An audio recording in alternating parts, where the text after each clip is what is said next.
Buonasera e ben ritrovati con una nuova edizione del TG Flash.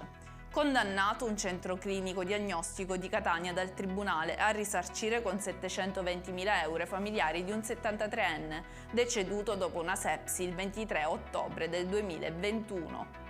Furto e contrabbando di carburante nel porto di Milazzo, sono indagati 24 soggetti. Le indagini sono condotte dalla compagnia di Milazzo della Guardia di Finanza. Convalidato l'arresto di Kamel El Abed, zio del presunto assassino di Samir, il cameriere algerino tragicamente ucciso lo scorso 4 novembre in via Roma a Palermo. L'uomo avrebbe aiutato il nipote ad occultare le sue responsabilità. Stop al rilascio di palloncini in volo, oltre 70 comuni italiani firmano l'ordinanza di cui 6 in Sicilia. I palloncini, anche quelli biodegradabili, arrecano danni alla natura e agli animali. La campagna è stata lanciata dall'associazione Plastic Free.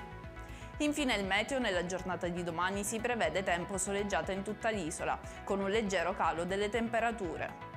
Per questa edizione è tutto, il prossimo appuntamento domani alle ore 13:30. Arrivederci!